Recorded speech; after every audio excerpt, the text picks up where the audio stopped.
Bismillahirrahmanirrahim. Assalamualaikum warahmatullahi wabarakatuh. Alhamdulillahirabbil alamin wassalatu wassalamu ala asrofil anbiya'i wal mursalin wa ala alihi washabihi ajmain amma ba'du. Yang terhormat Bapak Dr. Acep Samsudin, SOS MMMA selaku dosen pembimbing pada mata kuliah Organisasi dan Manajemen Bisnis dan teman-teman yang saya banggakan.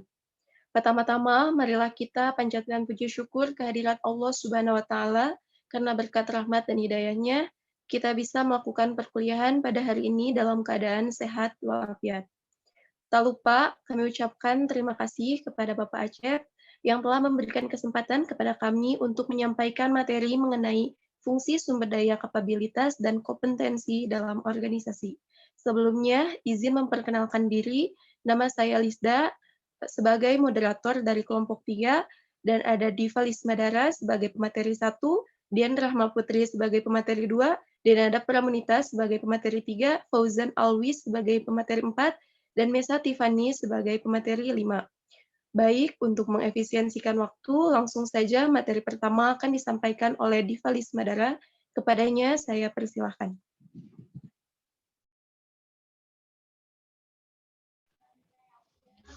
Definisi sumber daya kapabilitas dan kompetensi.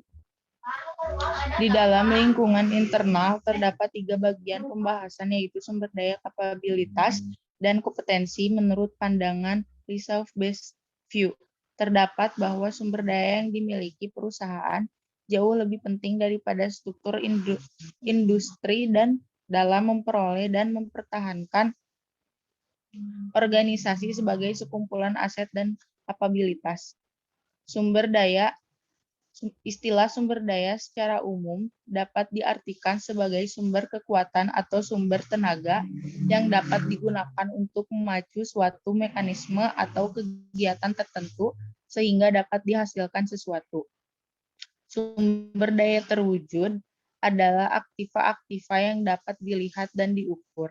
Sumber daya tidak terwujud meliputi aktiva-aktiva yang berurat akar dalam sejarah perusahaan dan telah terakumulasi sepanjang waktu.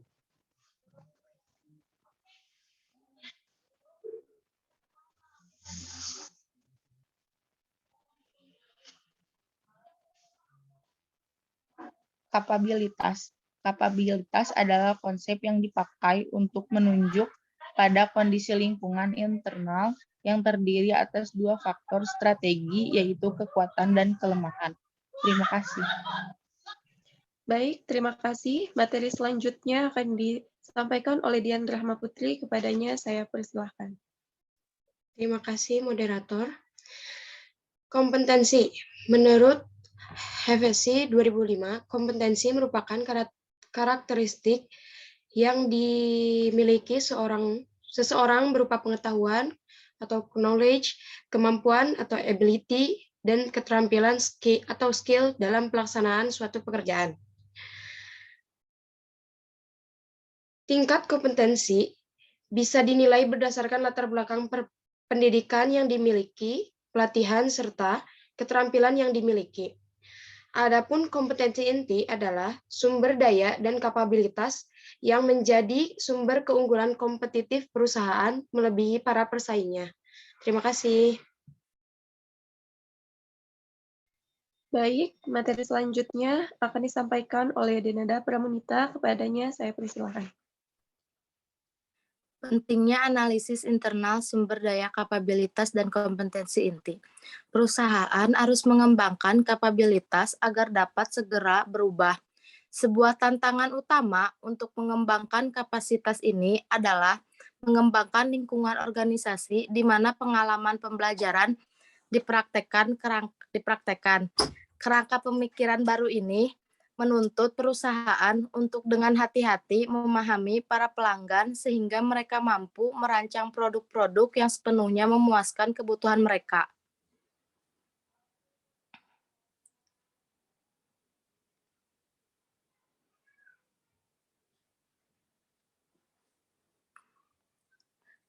Nilai diciptakan melalui adanya biaya produksi yang rendah dan strategi diferensiasi yang matang. Pada akhirnya, kompetensi inti suatu perusahaan selain hasil analisis terhadap lingkungan umum, industri, dan pesaingnya harus menggerakkan strategi pemilihan sehingga kompetensi inti bersama-sama dengan taktik pasar produk menjadi sumber keunggulan kompetitif yang paling penting dalam persaingan di era globalisasi. Terima kasih. Baik, materi selanjutnya akan disampaikan oleh Fauzan Alwi. Kepadanya saya persilahkan. Selanjutnya ada tantangan analisis internal. Keputusan yang dibuat para manajer terhadap sumber daya, kapabilitas, dan kompetensi inti memiliki pengaruh yang signifikan terhadap kemampuan perusahaan untuk mengembangkan keunggulan kompetitif dan menghasilkan laba di atas rata-rata. Pengambilan keputusan manajerial yang berkenan dengan sumber daya, kapabilitas, kompetensi inti ditandai oleh 3 kondisi, yaitu ketidakpastian, kompleksitas, dan konflik-konflik intraorganisasi. Di era globalisasi, penilaian merupakan sumber penting dari keunggulan kompetitif karena memungkinkan perusahaan untuk mempertahankan pemangku kepentingan yang berkaitan dengan laba di atas rata-rata. Terima kasih. Baik, untuk materi yang terakhir akan disampaikan oleh Maesa Tiffany. Kepadanya saya persilahkan. Baik, terima kasih. Di sini saya akan menjelaskan fungsi sumber daya kapabilitas dan kompetensi dalam organisasi. Fungsi sumber daya kapabilitas dan kompetensi dalam organisasi itu didasari dengan pengetahuan dan keahlian setiap anggota. Dalam organisasi yang berhasil secara kompetitif, basis pengetahuan perusahaan melekat dan direfleksikan oleh kapabilitasnya yang merupakan sumber utama dari keunggulan lingkungan persaingan globalisasi. Selain itu juga, kemunculan kompetensi dapat terjadi pada setiap waktu melalui proses organisasi dalam mengakumulasi dan mempelajari bagaimana menggunakan sumber daya dan kapabilitas yang berbeda.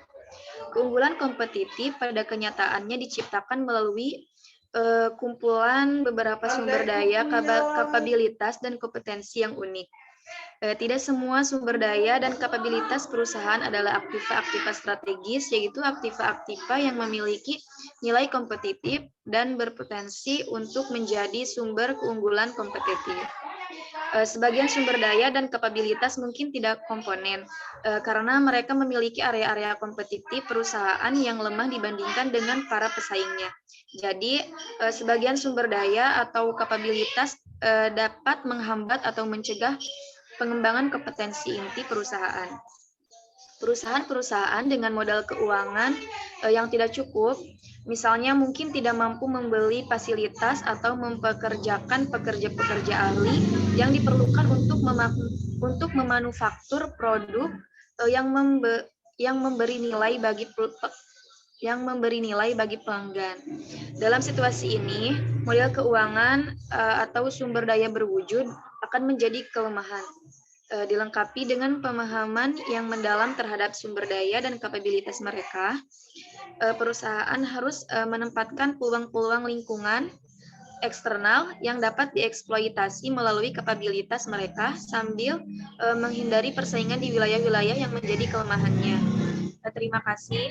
Saya kembalikan kepada moderator. Baik, terima kasih kepada semua pemateri yang telah menyampaikan materinya.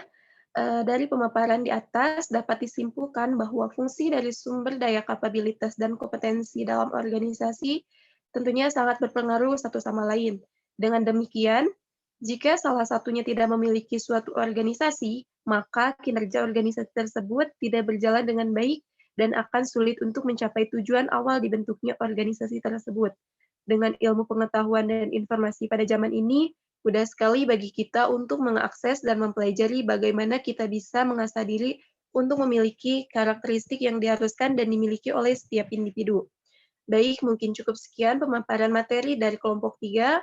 Mohon maaf apabila terdapat kekurangan.